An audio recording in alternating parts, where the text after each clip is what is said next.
Fasting destroys cancer cells. Just had Navjot Sidhu recently do a press conference talking about how his wife reversed cancer. And I have another client who reversed cancer with 5 years of Panchakarma treatment. Is there any research that supports that? The only way to preserve your health is whole food, plant-based diet. Harvard says it takes close to 2 to 3 days, 72 hours for the body to break down animal-based protein. Now this is Harvard.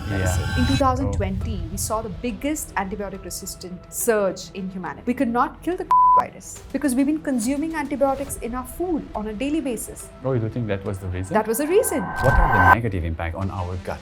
Your chips and your candies and chocolates and toffees and your packaged protein bar also and your artificial protein drinks that you're having, they all have a shelf life of 6 months to 1 year. The longer the shelf life, the longer they will last you. So what is your advice for people? 5 basic rules, okay? If you start with this, you will feel so light, healthy, energetic, you will not go back to your old lifestyle. Welcome to Something Bigger. We travel the world to talk with the most inspiring and influential people, uncovering their stories, sharing their wisdom, and the incredible ways they are making a difference. We want to help you to dream bigger, live a more exciting life, and to grow. Make sure to hit subscribe, and I commit to bring you even better content. Now, get ready to dive into this incredible episode. So we have Dimple in the house again after our first video got so many millions of views. So I felt like we need to go deeper in the conversation. So thank you for coming. Absolutely. Absolutely. It's an honor. What are the most common issues that people come to you to look for help? So, we do have a lot of chronic lifestyle diseases, right? Which is rampant in the society right now. 1 out of 3 people are plagued with these lifestyle diseases. We see a lot of people for diabetes, thyroid, PCOS, PCOD, infertility, gynecological disorders, skin diseases like psoriasis, eczema, rosacea, urticaria, pimples, acne. Chronic hair loss is like something that's affecting their body confidence, and it's a sum total of all the diseases that's happening in the body. Hypertension, blood pressure issues. So we get a lot of patients for these disorders, and toxic liver. Fatty liver is becoming very common, non-alcoholic fatty liver. So we are constantly dealing with chronic lifestyle diseases. And luckily for us, in the clinic, we practice Ayurveda, Ayurvedic nutrition, which is a preventive healthcare life science. We give a lot of yoga remedies as well, lots of breathing exercises, and some herbal medications. And Panchakarma treatment, which is a full body detoxification to pull toxins out of the body. All of this helps in removing the toxins out of your body, allowing your body's immunity to bolster up and reverse the disease by itself. And what you're doing is fueling that progress with the right diet. You're removing all the trigger foods from your diet that aggravates the disease. Instead, you're giving your body all the nourishing foods to heal the body. So that's what we do, So we treat all of these lifestyle diseases, and any disease that has been in your body for more than 14 days is called a chronic disease. So Ayurveda, naturopathy, yoga, homeopathy can help you treat and manage chronic lifestyle diseases. For acute conditions like a severe infection, an accident, heart attack, fracture, you must go to the hospital. So hospitals and modern medicine can definitely treat acute conditions, but once it is treated, you have to go back to natural preventive healthcare life sciences to heal your body. Healing happens with these natural sciences. So that's where we play a role. Were you able to identify what are the common patterns of what's the root cause of that is coming with all that issues? It's unhealthy diet. That's your nutrition is the root cause of most of your diseases. Okay, so when we started, treating our patients and we started matching Western medicine, modern research-based science with Eastern sciences, we found that 90% of the diseases happens due to an unhealthy colon. Okay, now this is a research proven by Harvard, Stanford, Atlanta, Georgia, Maryland universities. All of them have proven this, that 90% of the diseases happens due to an unhealthy colon, your inability to eliminate toxins from your body. So what happens? The toxins build up in your body, they release back into the bloodstream, they get recirculated back to your heart, liver, kidney, intestine, gallbladder, and all your other organs start suffering, manifesting diseases. Okay, so that's one thing. Second, we also found that the root cause of the poor colon health and the poor gut health is poor nutrition. Mm-hmm. One man's nutrition is another man's poison. Okay? So, because of the lack of personalized dietary protocols for people, people are eating everything and anything, and they're doing this one size fits all. And the surge of packaged and processed foods in the market has completely destroyed the natural intuitive intelligence that we have, which tells us what to eat and what to avoid. Like monkeys in the forest, we will eat all the healthy berries, edible berries, and will stay away from the poisonous berries. They know by default, the intuitive intelligence, the software inside the body is designed for survival. We're all designed for survival, and our body naturally wants to survive, live a long, healthy, happy life, and procreate so that we continue to exist in this planet. So these are our natural urges that Mother Nature's installed in us.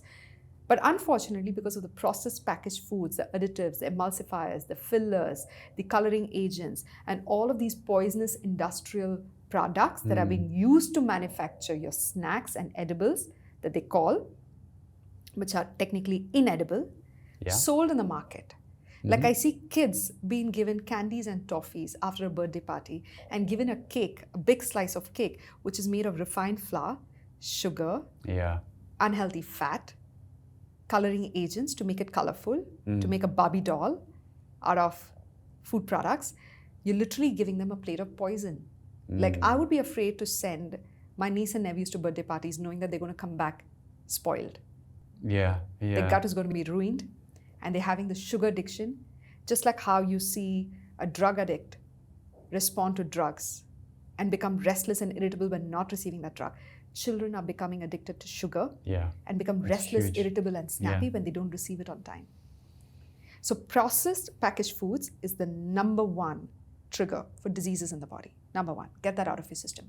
Number two is all of these animal-based products that are coming from factories. You're not a hunter-gatherer anymore, where the animals lived in the open and wild. Okay?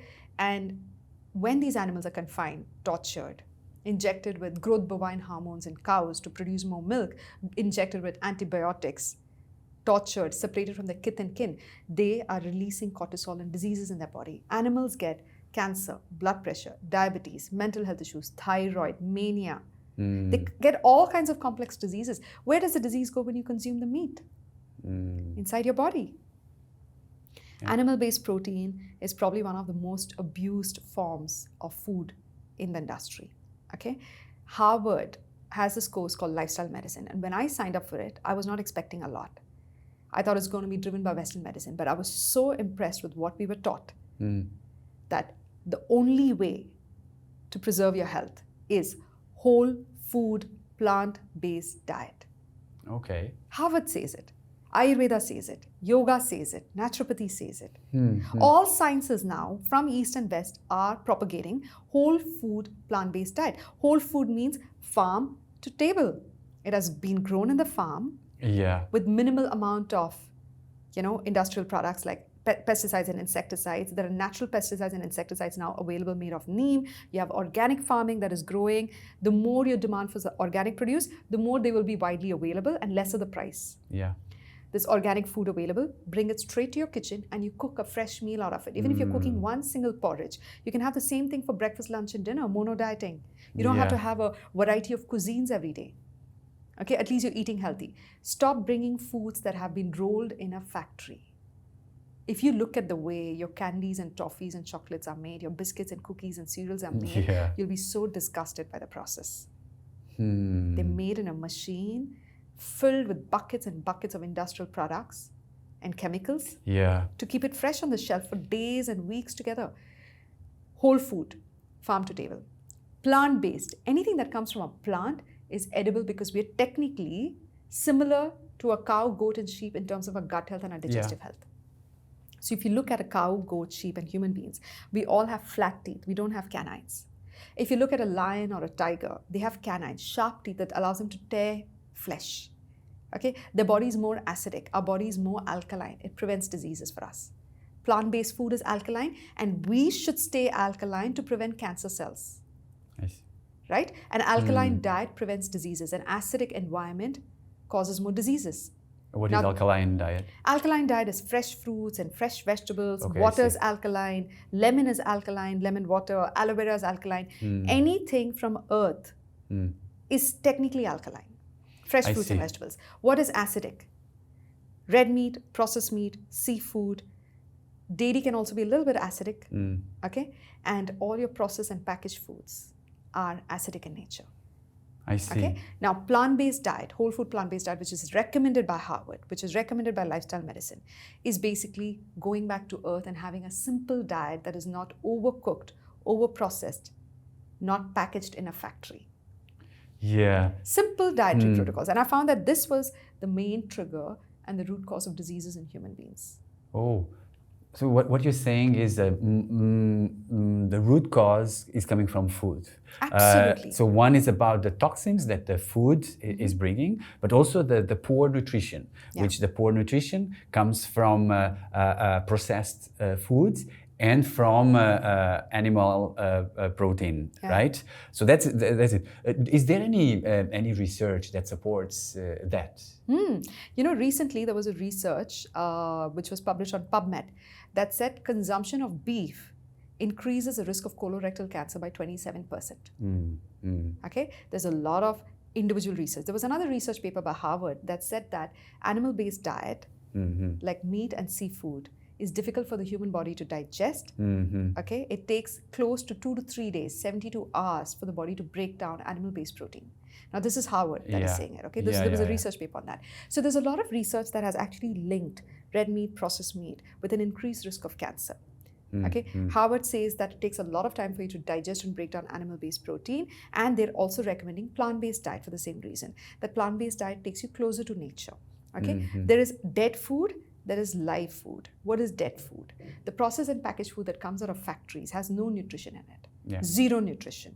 It is empty calories, and even worse, it is filled with all kinds of chemicals in it, which is only going to poison your body.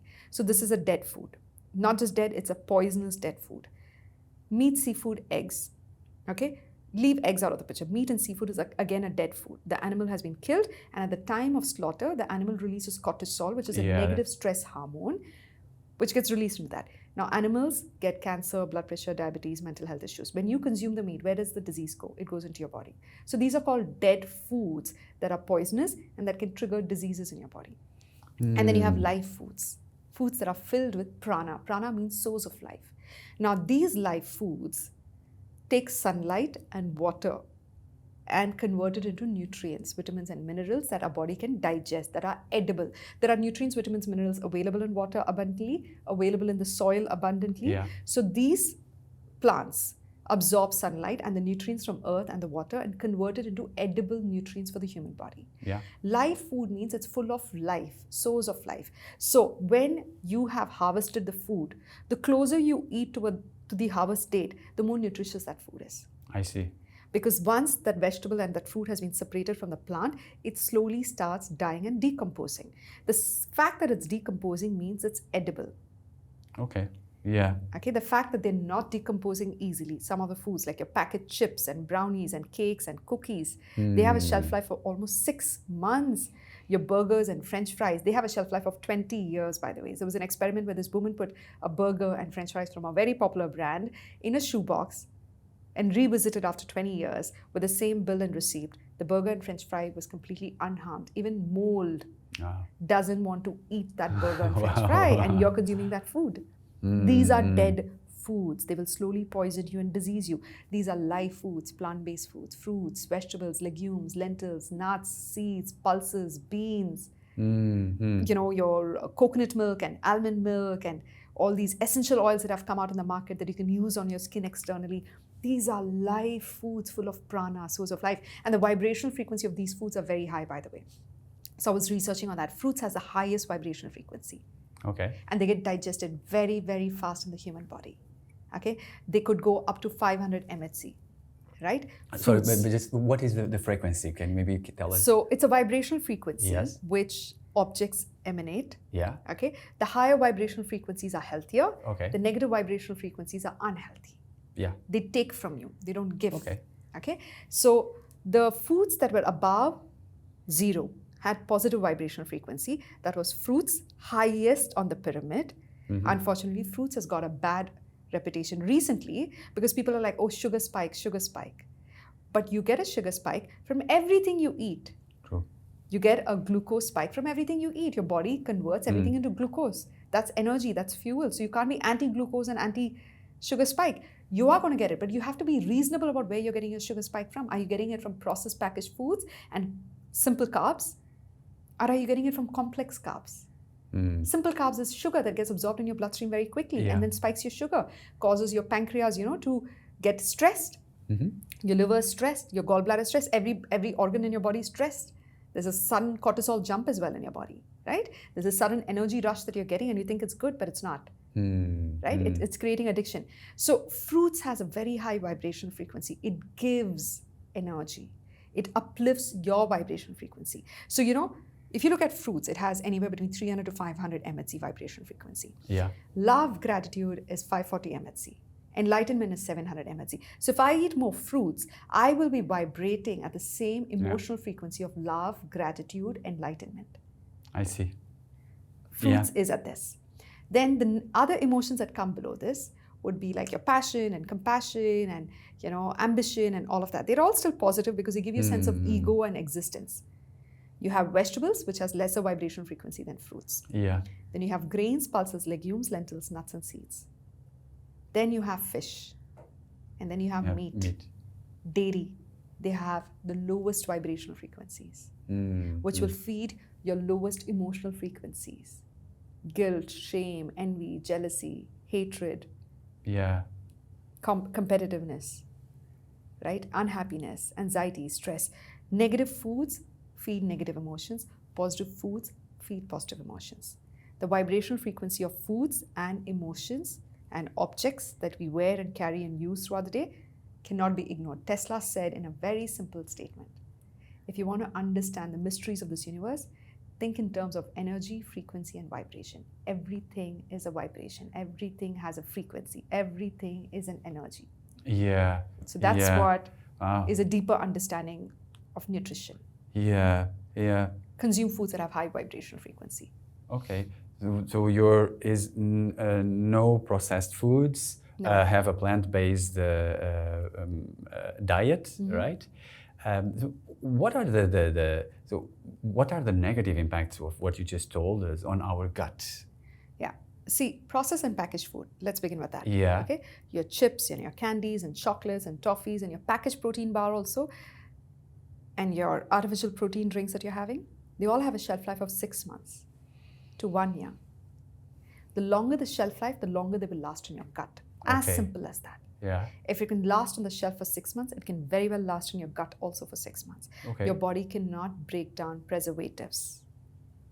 Okay? If mold and microbes couldn't break down those preservatives in that packet, in that bottle, in that package, do you think your liver can break it down? Your liver is a soft, delicate organ and it is working 24/7 to detoxify your body and remove the toxins and poison from your body. Why do you want to make life more difficult for your organ by consuming more complex foods and more poison stuff? So your processed and packaged foods can survive in your gut for several days, weeks. Then comes your refined foods, refined flour. We call it maida in India. Okay, now refined flour is delicious. It melts in your mouth. Cakes and pastries and brownies and chocolates, everything has some amount of refined flour, refined oil, refined sugar. Then your edible snacks, they have refined salt in it. Okay, all refined products do not digest well because you've stripped away the fiber from it. You've removed the fiber and you've minusculated the molecule so that it dissolves in your mouth and it gives you that nice, soft, creamy, pastry, delicious texture. You're addicted to that soft, creamy texture that doesn't require you to chew. And then you have meat and seafood, proven by Harvard and several institutes that it takes 2 to 3 days for your body to break it down. I see. Now, when you have meat and seafood, are you going to stay hungry for 3 days? No. You're going to have your next meal, which could be fruits or vegetables or grains or pulses or legumes, lentils, nuts, and seeds, which gets digested very quickly. Now, the newly digested fresh food pushes the undigested meat and seafood into the small, large intestine, where they start rotting, putrefying, releasing gases because they've not been digested. Plant-based food also, if you eat it in the uncooked raw form, releases gases inside your stomach. That's why we say cook it so you don't get bloated and gassy. And a lot of people who used to be hardcore vegan ended up going back to a pescatarian or carnivore diet because they felt very gassy, because they didn't understand the science of cooking foods. Oh. Okay, so you have to understand that these foods take a lot of time in the gut. Yeah. Plant-based foods is healthy provided you learn how to boil it, blanch it, steam it, saute it, and cook it. I see. Right? I see. Now, dairy products. Again, a very debatable topic. And I've been talking about it in every single interview, literally. Please understand, cows are confined and kept in a factory with machines attached to their udders. They're tortured. They're injected with growth bovine hormones, GBH. They're injected with antibiotics. They're artificially inseminated every year, forced to give birth, because naturally they would give birth maybe once or twice in its lifetime. Only if they give birth can they produce milk. And then the calf is separated from the mother, sold to make soft meat and whale, and leather shoes and bags and belts. Do you think the cow doesn't know? The cow is separated from its calf and it's distressed and it's crying and it's releasing pus, blood, growth bovine hormones and antibiotics and cortisol into that milk. Then that milk has been pasteurized and sent to you. And you think the hormones and the unhealthy antibiotics has been destroyed? No, it has made you antibiotic resistant. In 2020, we saw the biggest antibiotic resistant surge in humanity, in humankind, right? 2020 pandemic happened and human beings did not respond to antibiotics. We could not kill the COVID virus. Why did we become antibiotic resistant?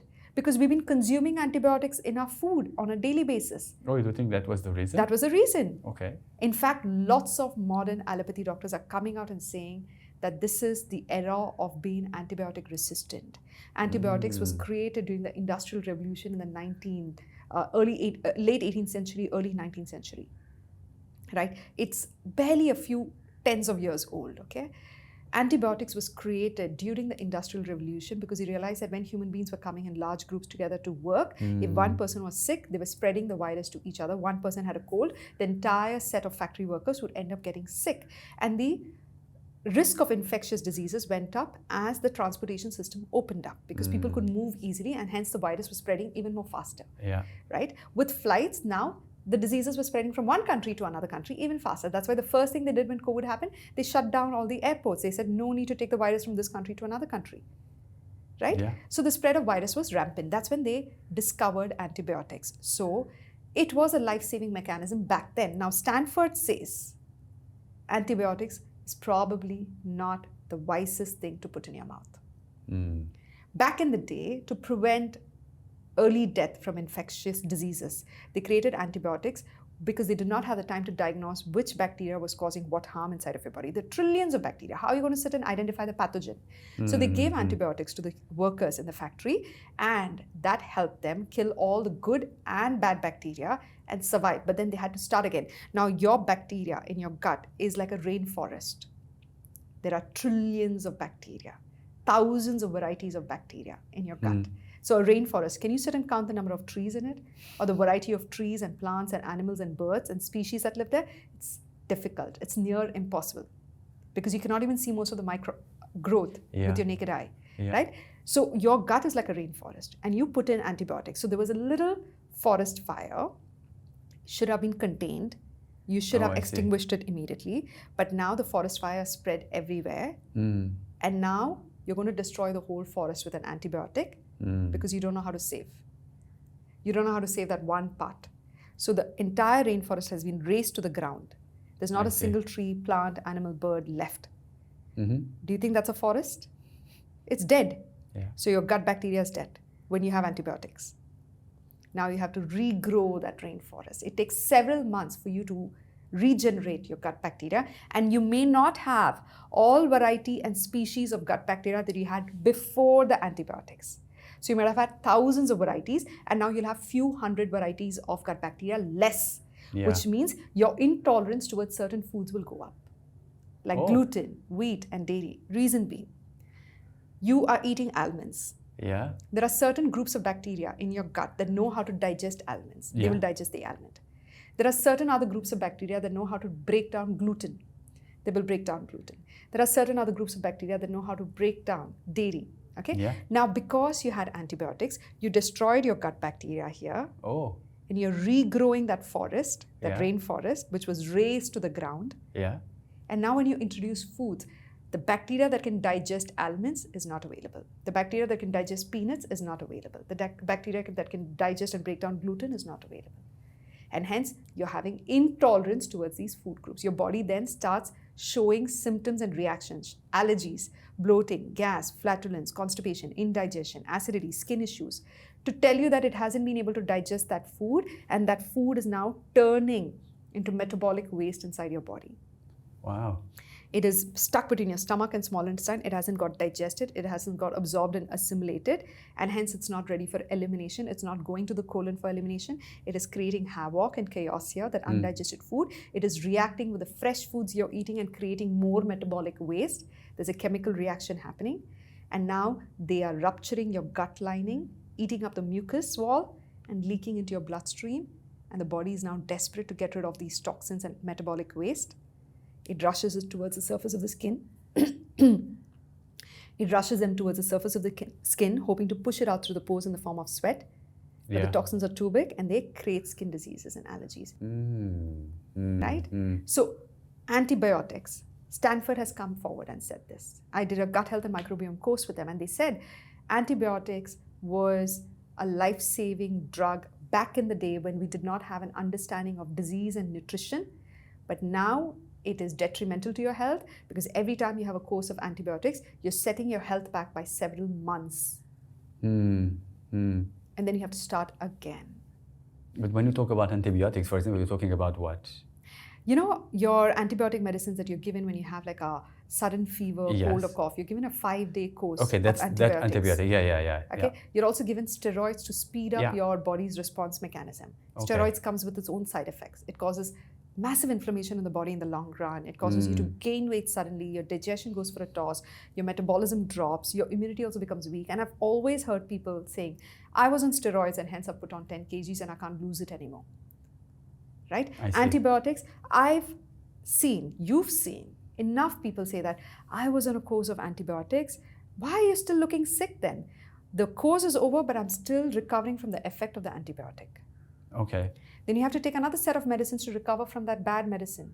So antibiotic is a life-saving medicine that should be used only in extreme conditions. Okay. It shouldn't be something that's over the counter. Now, you know, because we are also putting a lot of pressure on the doctors to show us results instantly, immediately. I have a cold, I have a cough, I have a fever, give me results, give me relief in 24 hours. The doctors are also under a lot of pressure to prescribe antibiotics instead of telling you to just take rest. Yeah. A cold is basically the body's way of slowing you down so that you can take some rest. And if you take enough rest, lots of fluids, the body will flush the mucus out. Yeah. Okay? Yeah. When you don't listen to your body, the cold then converts into a cough because the mucus is dripping into your throat now. You don't listen to your body, you keep pushing your body, you keep trying to work hard. And now the cold and cough has created so much mucus in the body has increased the body temperature into a fever to fight it. I see. So what we need is to have a good gut microbiome, right? Yeah. And to eliminate the toxins that we put on our body, right? Regarding food, what are some principles that we can follow in order to have a better gut health? So, you know, they say have a lot of fermented foods in your diet, right? Like kombucha, kefir, sauerkraut, pickles. But have that in caution because, you know, people who are a pitta, mesomorph body type, they don't do well with fermented foods. It causes a burning sensation, acidity and reflux for them because the body is already very warm. And fermented food starts fermenting even more in a warm environment. Oh. Right? Where do you keep your kombuchas, kefir, pickles and sauerkraut? You keep them in a warm place, right? If you refrigerate them, the fermentation stops. How do you ferment yogurt? You put milk and a little bit of the culture, and then you close it with a lid, and then you put another bowl on top, or you put it in a microwave, you know, so that it stays warm. You're not cooking it. You're keeping it in a warm environment so that the bacteria can thrive and multiply. And next morning you have yogurt. Yogurt is made in a warm environment, not in a cold environment. So the fermentation happens in warm environment. So when you have excessive fermented foods on an empty stomach especially, the warm environment in your stomach and the stomach acids causes the bacteria to ferment even more aggressively and it causes burning sensation, acidity, reflux. You must have fermented foods in your diet, but in moderation and in control. Like in our family, we have a tradition. We have fermented breakfast made from idli dosa batter.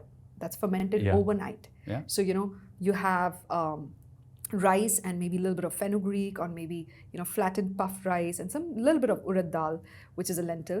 What we do is we grind it at night and we ferment it overnight. And next morning when you see, it has risen because of the fermentation process. The same with breads, right? It has risen in the morning. Mm-hmm. Now, that fermented food is consumed for breakfast, and we do not eat anything for lunch because there's so much activity happening in the gut. Oh. We take a big nap maybe on a Sunday to catch up with all our dead sleep, lack of sleep during the week. We have fermented foods once a week to invest in the good bacteria. You can have yogurt, plant-based or cruelty-free dairy-based on a daily basis, a small cup. Okay. But don't mix your yogurt with lentils, because two forms of protein when mixed together stresses your digestive system and it becomes gassy because your body is not able to break down the protein. So if you're having lentils or dal soup, as we call it, beans, legumes, don't have dairy with it. Okay. Never mix two different forms of protein. If you're having dairy, like, yogurt, or if you're having even plant-based yogurt, it's great. That's even better, coconut yogurt. So you have the coconut milk and you fermented it overnight and you have the good bacteria in it, the good culture. Yeah. So you can have some amount of yogurt every day for lunch, never for dinner. You never eat fermented foods for dinner. Again, that excess activity in the gut can block your melatonin, which is your ability to fall asleep, right? The melatonin is a hormone that, sends messages to your brain when to wake up, when to sleep, right? You don't want to block that melatonin. So these are some things that you can have: kombucha, kefir, pickles, sorkat. We also have papad in Indian culture, but people have gone overboard with papad. They eat it every day, and then it gets stuck in the gut, and then they wonder why they have this big belly, right? That's because of the undigested food sitting in your gut. I see. Like the first thing I look at when I look at a patient or a client, inflammation, signs of inflammation around their face, swelling. You can tell a lot from their face. Dark circles, that's a sign of the liver and the kidney being stressed. Or you have thin skin, which is naturally, prone to darkness and tanning. So I have like very thin skin. So I know it's naturally prone to, discoloration. I look at the midriff of the patient. If you have a belly, that is a sign of disease. Okay? It's basically your body consuming more calories than it can digest. You are eating more than you can digest. And all that unspent food and calories is being deposited and converted in the form of fat and stored around your belly, because your body wants to protect your heart. It doesn't want the fat to be floating freely around the body. So the body, to protect your heart, brings all the fat towards the belly first, and then it starts distributing towards the butt, towards the thighs, then your chest, your arms, and you start becoming bigger and fatter.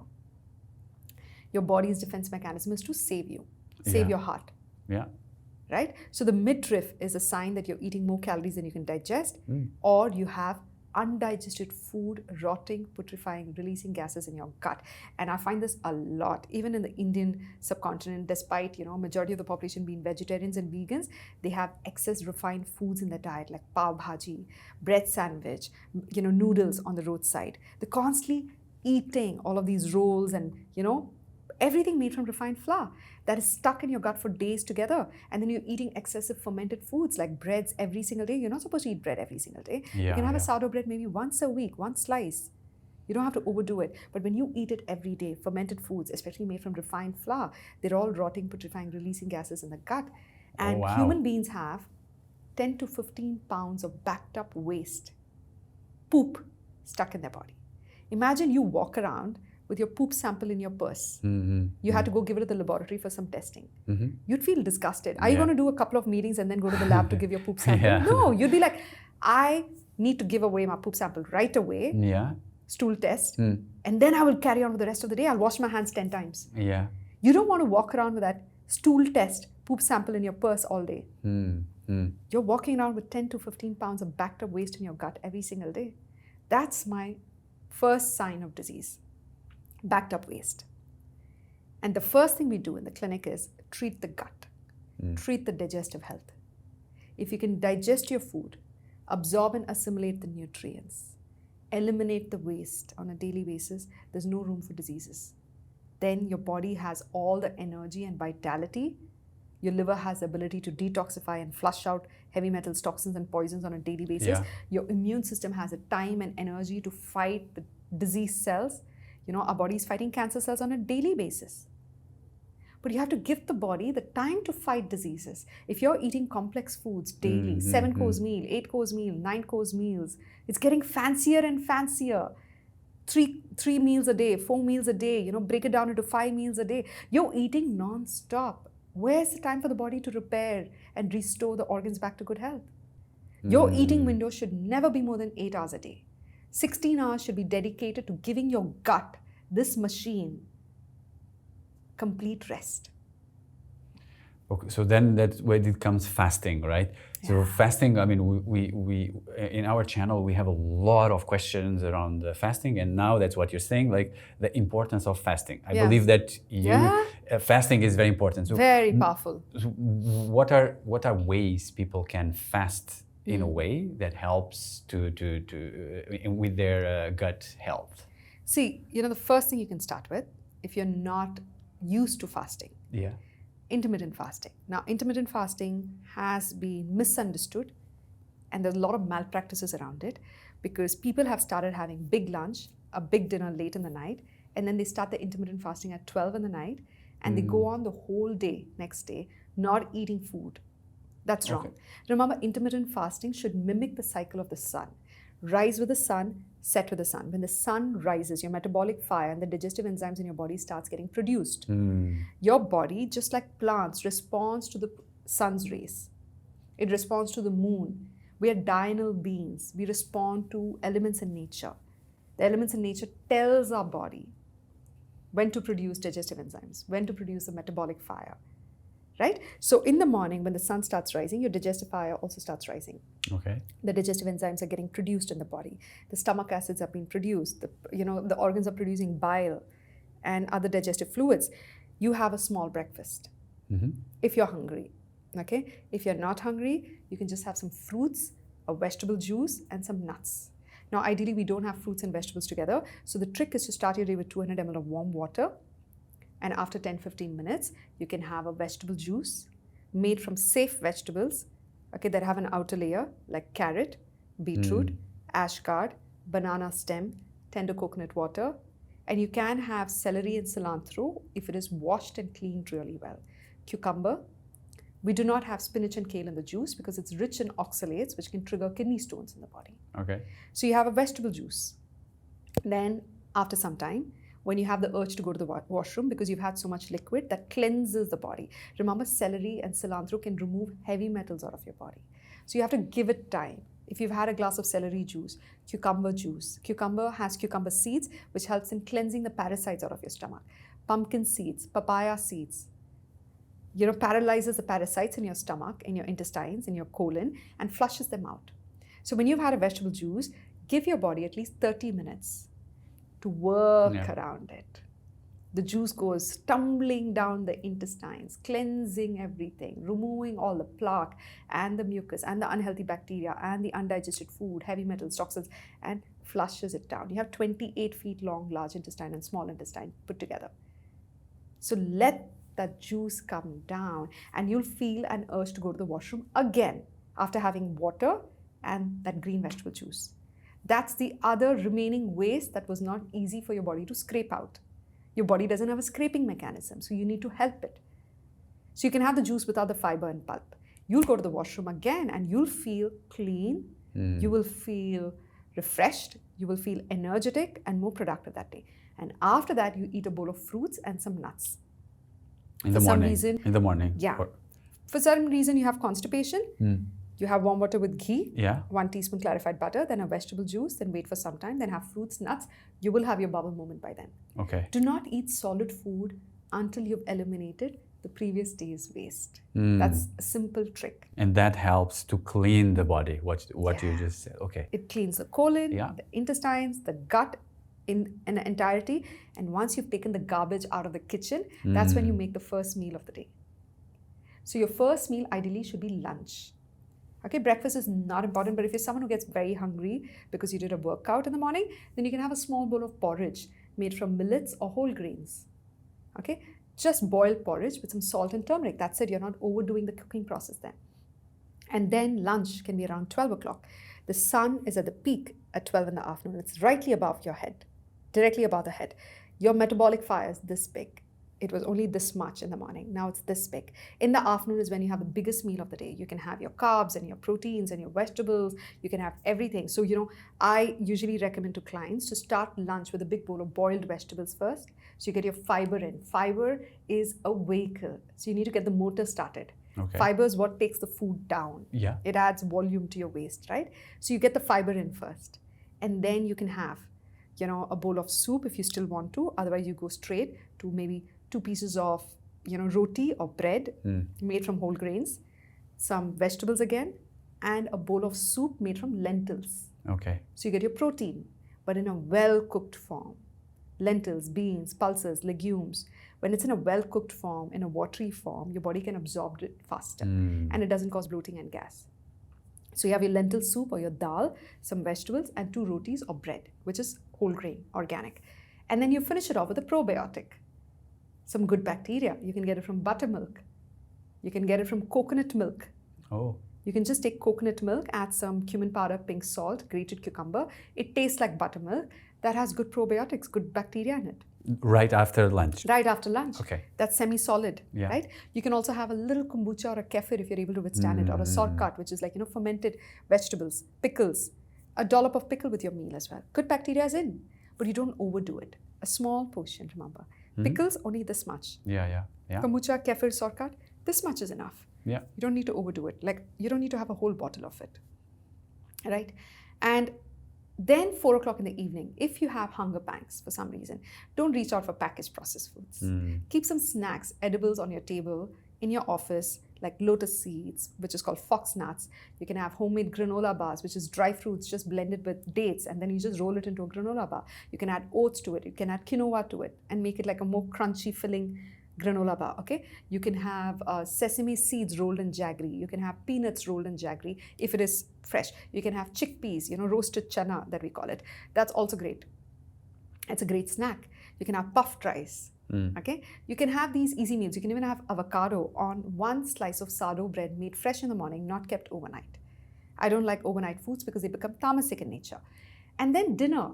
The sun starts setting, your metabolic fire also starts setting, your body starts cooling down, the digestive enzymes are lesser. Your digestive fire is barely 30 to 40% of what it was throughout the day. In the afternoon, your metabolic fire is 5 times more than normal, 500. So you don't miss your lunch. Dinner, you can just have a bowl of soup, boiled vegetables, and a little bit of carbs if you want. Don't overdo protein at night, because then it will cause indigestion, frequent urination, disturb sleep at night.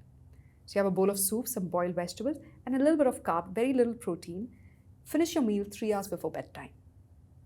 That allows your food to get fully digested, absorbed and assimilated, and push towards the colon for elimination. And then when you sleep at night, you're sleeping with an empty stomach. Your liver is now entirely focused on detoxification. Your liver becomes... How many hours between the last meal and going to sleep? 3 hours. 3 hours. So say you had your meal at 6, Okay. you can go to sleep by 9. Yeah. If you have your meal by 7, you can go to sleep by 10. If you're going to eat at 10 and you go to sleep with that mountain of undigested food in your gut, in your stomach, they're rotting, putrefying, releasing gases. They're not getting digested. Then when you wake up next morning, you wake up feeling constipated because the food is all stuck here. It has not even moved down. The journey from your stomach to your colon is actually a very long journey. Yeah. We don't realize that. We just see it from the outside, but the organs are packed so tightly. Your small intestine is 22 feet long, wound up in this little ball of space. Your large intestine is 6 feet long, approximately, 28 feet. Your stomach, your intestines, your colon, your liver, your gallbladder, pancreas, all of them have been packed tightly here. You have to respect the space. This is where your nutrition comes from. The fuel to live life comes from. If you disrespect this, it will not be able to support life. Then it starts manifesting and generating diseases there because of the undigested food. So eating a late night meal is probably one of the worst habits that people have picked up. So your intermittent fasting begins at sunset and you break it after sunrise. So start with 12 hours of intermittent fasting, then go on to 14 hours, 16 hours. And I know a lot of people who do 1 meal a day. So they're 23 hours fasting and they eat a meal only for 1 hour. Monks and sages do that, 1 meal a day. It's the most powerful thing and I hope to get to that. Right now I have 1 big meal a day and 2 small meals, which is just fruits and vegetables. but I hope to bring it down to, just one meal where I have everything in one go and be done for the day. That would be the most productive version of you, most powerful version of you. So start with intermittent fasting. Then slowly build your strength up. Do 1 day every week of fruit fasting, where you have only fruits all day. Okay, in the juice form or the fruit form, it's best to eat it, because when you chew your fruits, you create that much saliva and your sugar spike is not there. But when you drink a juice, you've removed the pulp and the fiber, and then that just hits your liver and creates a sugar spike. So you don't want that. Fruit juices are not recommended. So it's best to eat your fruit. Okay, and do fruit fasting 1 day a week. It'll give a complete rest to your digestive system. So whenever I find myself at a crossroad in my life where I'm not able to make a decision, I do fasting. I give my gut complete rest. I do Monday fasting for at least 6 months in a row. Okay. And at the end of 6 months, my intuition and my ability to make decisions is razor sharp. Okay, my intuitive intelligence is sharpened. Reason being, I have invested and fertilized this rainforest here. I have invested in this rainforest. And now the rainforest is self-sustaining and caring for the other organs in my body.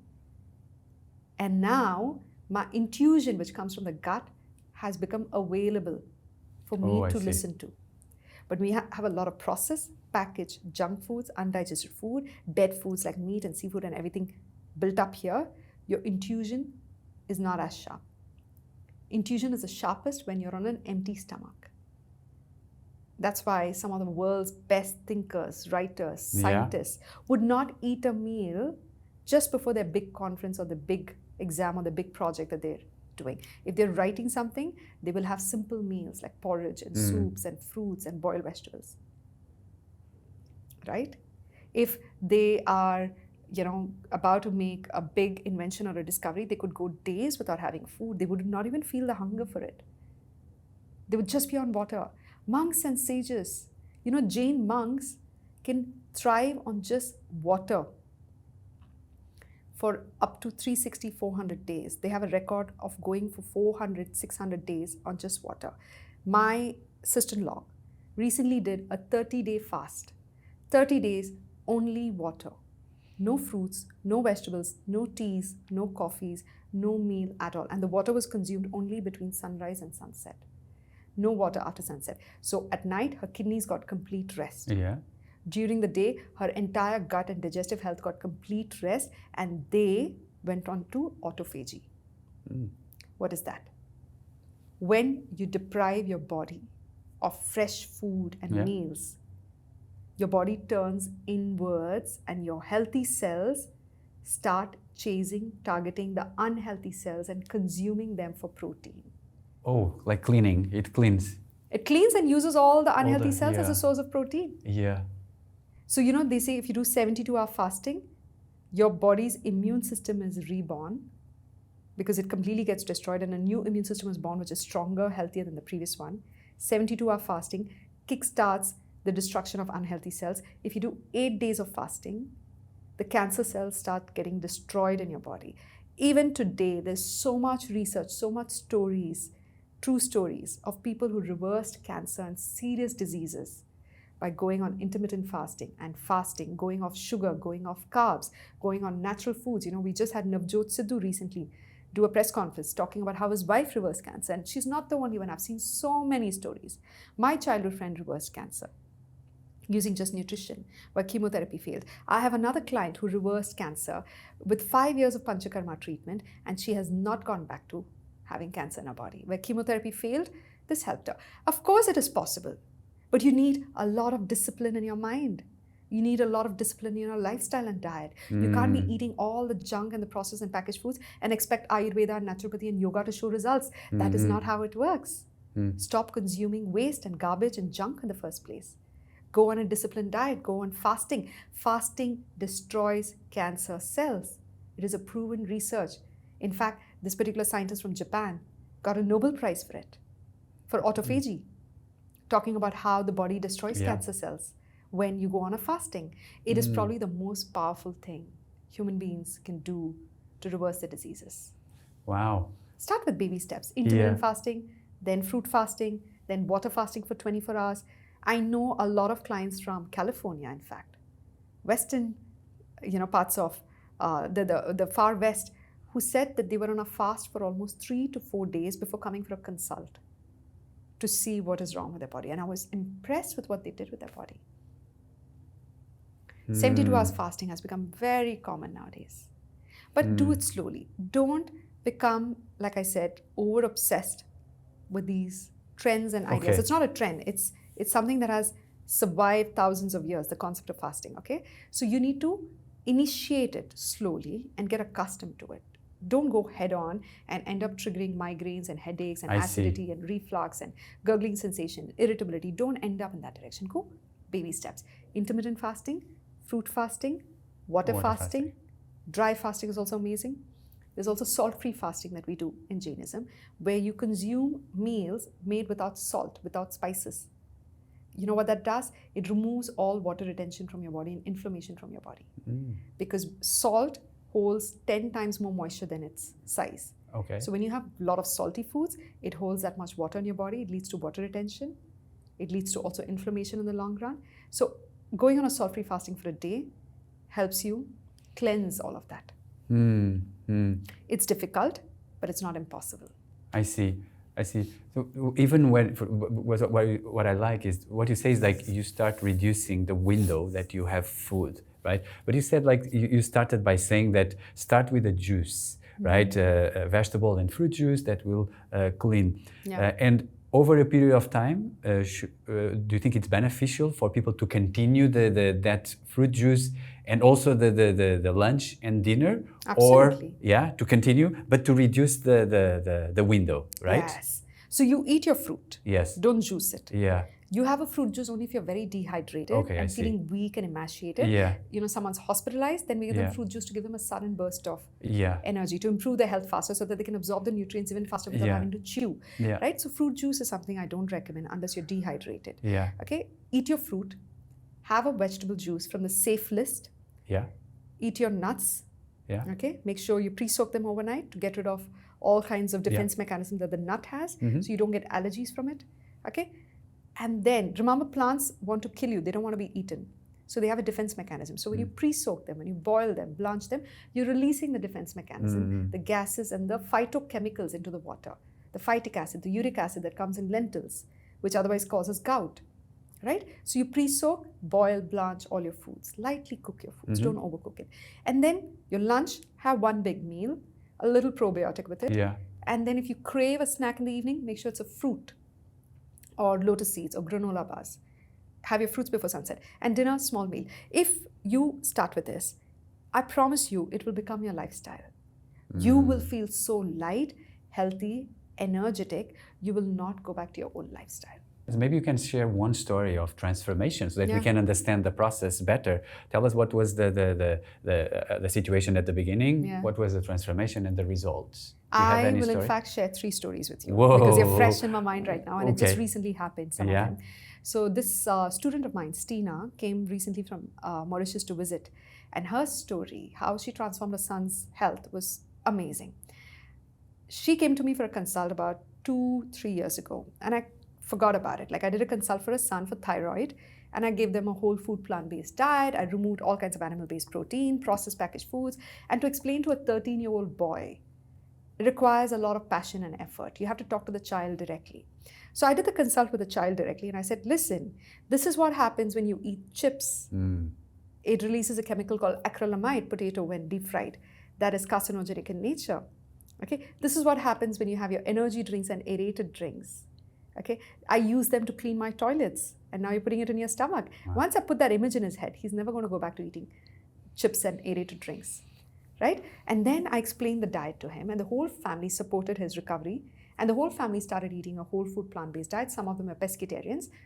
This boy, 13-year-old boy, who was obese and who had thyroid.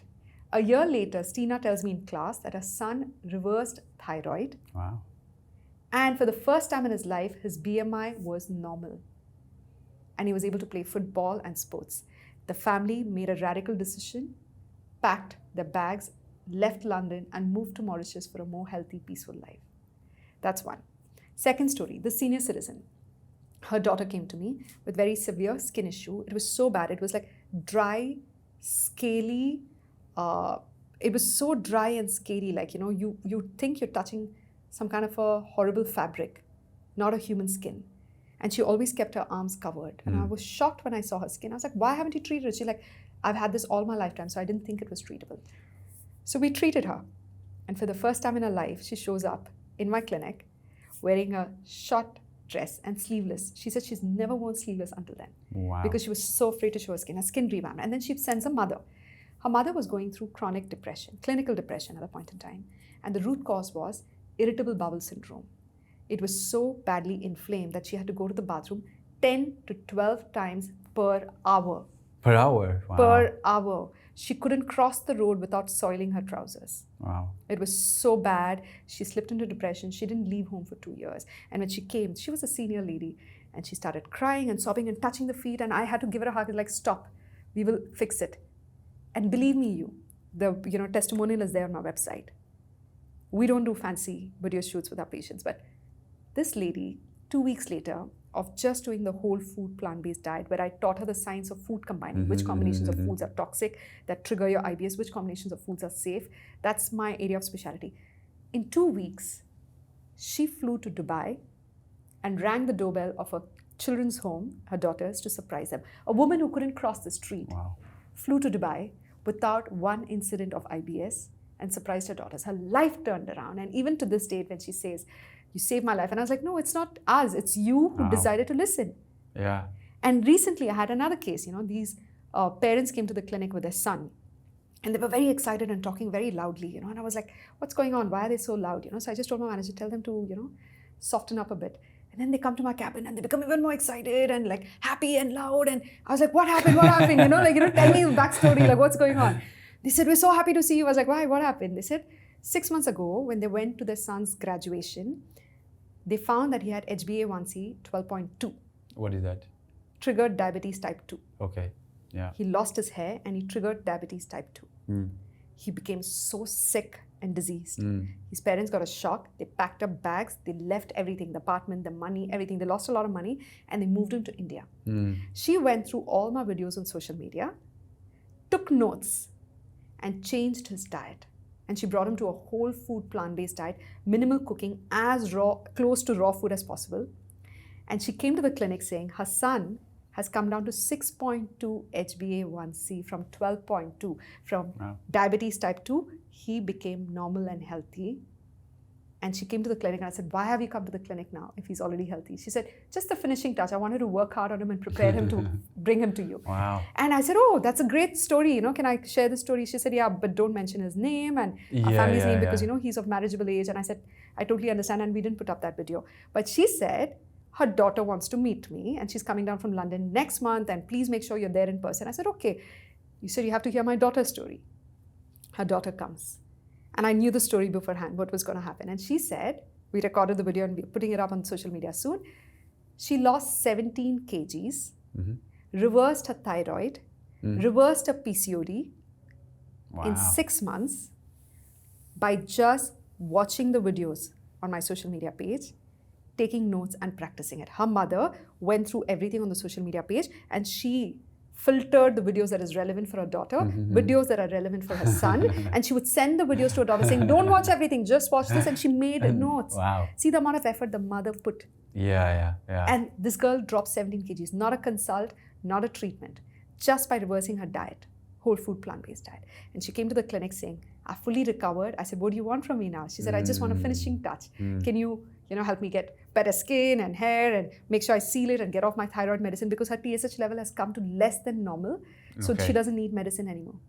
She said, I need the doctor to be confident enough to take me off the medicine. I said, okay, let's do a Panchakarma treatment and then you go for your master checkup and then all the numbers will be good and the doctor will have the confidence to take you off the medicine.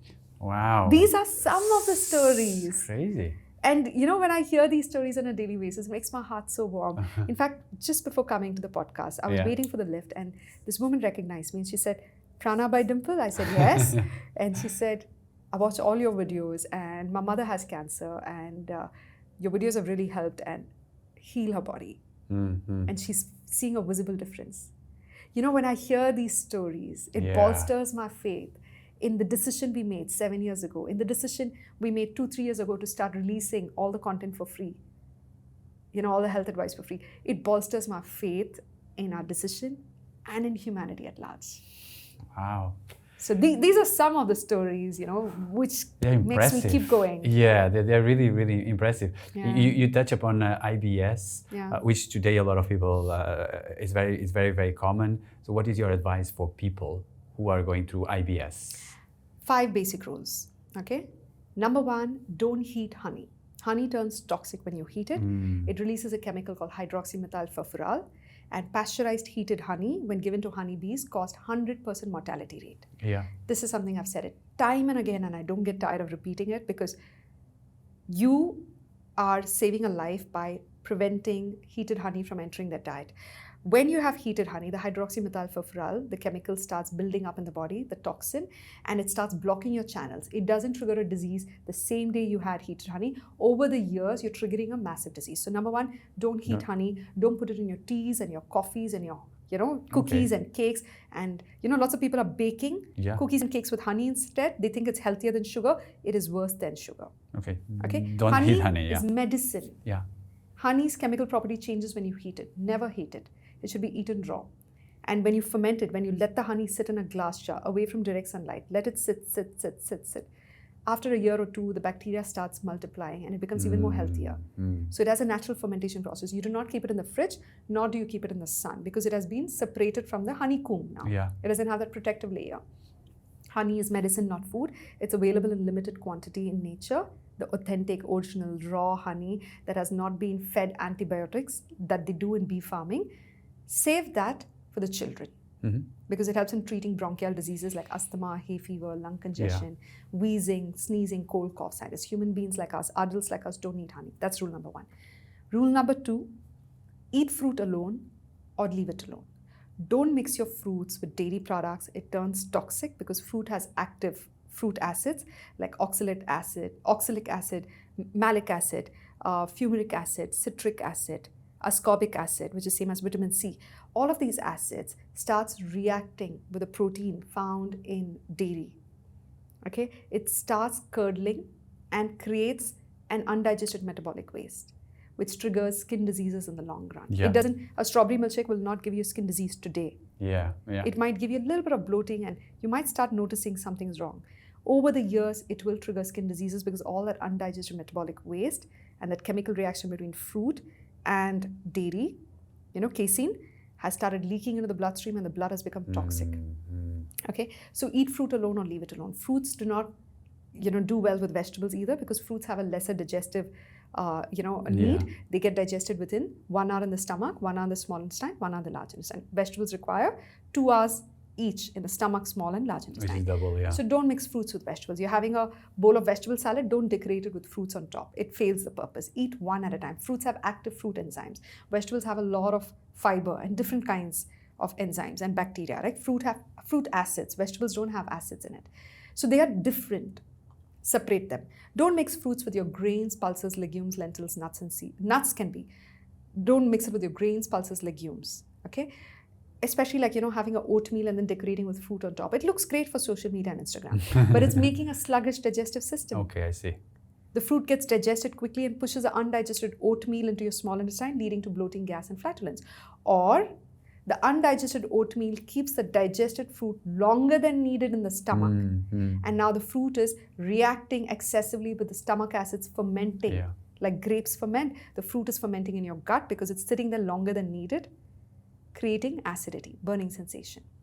Don't mix fruits with meat, seafood, it's poisonous. Okay. Fruits can be only mixed with nuts. And people say, why nuts? Nuts is also protein. Reason being, nuts are dehydrated fruits. And that's okay. Yeah, they're dehydrated fruits. They have the same enzymes as fruits have.